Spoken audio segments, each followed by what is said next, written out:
Have you come across paintings which seem good but something feels off? The key lies in composition. Composition is the technique to arrange diverse elements to create a cohesive piece of art. Rule of third, golden spiral, L-shaped composition, S-shape, pyramid style radiating lines, and many more. Stay with me as I take you through each of them in my composition series.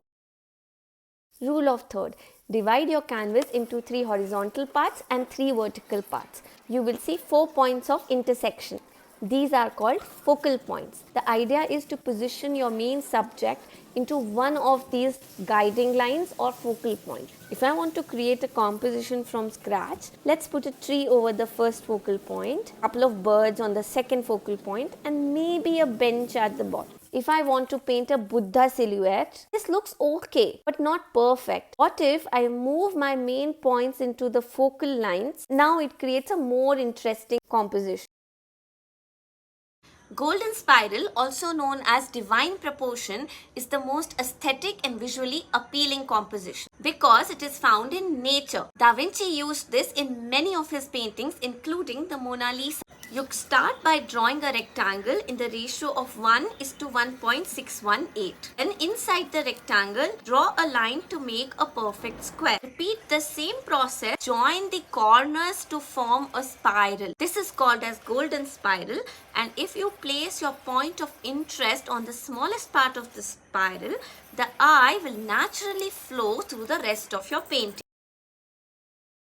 L-shaped composition.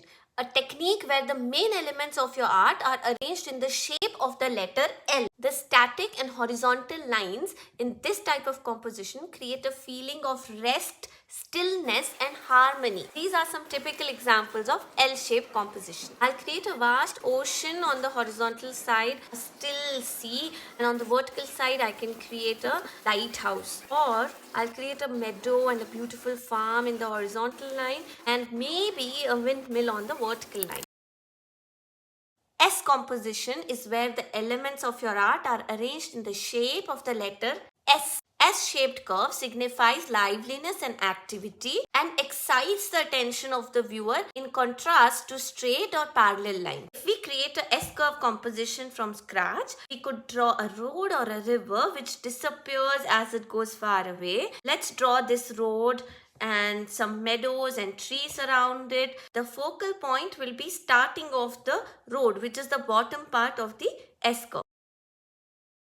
This is pyramid style composition. This is typically used for still life paintings or half portrait. A triangle is the most stable geometric structure. Therefore, it evokes a sense of calm, stability, and assurance. There is even distribution of visual weight, and the viewer's eyes move up and down without ever moving out of the frame. If I have to create a still life with scratch, I would probably place some fruits at the bottom, and to balance the visual weight, I will add a vertical element at the center, such as a candle or a jar at the back.